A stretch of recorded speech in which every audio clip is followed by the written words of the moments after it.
Guys, ang mahal-mahal ng sili sa Pinas, pero dito yung sili ko guys, gahitik ang bunga. Ayan yung ating harvest to. So ito isa, doon to sa ano. So ang ano nito guys, ayun. Assorted yan guys.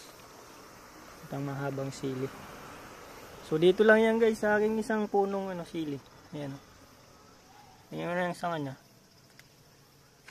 Ayan o.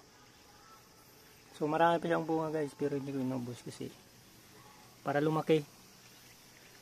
Ito kasi hindi ko hinarbis agad yung iba kaya maliliit. Yan yung ano tsura. Ayan. So ayan o.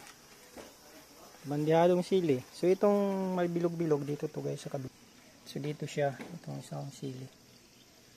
Medyo ito konti lang bunga. Ayan. Yan parang bonsai oh. Bonsai nga yan guys. Yan parang bonsai, talagang bonsai.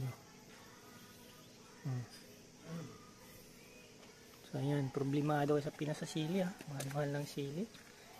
Gawin nyo guys, magtanim kayo. Kaya hindi kayo maasa sa mga bindor.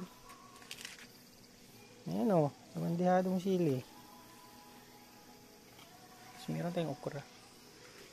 Pero may okra tayo dyan. Sa mga lata lang yan ha. Pinagtamnan ko guys, sa lata lang yan. Pero tingnan nyo naman. Bunga. Yung puno. Ito ang pinakamaraming sanga. Share ko sa inyo. Isang puno pero maraming sanga. Ayan. Sos, di atay oy, di daming harvest ka. Bukas harvest ako ng okra. Ayan. Malaki yan.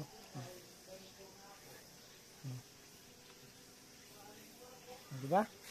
Shoutout sa inyo hindi marunong magtanim.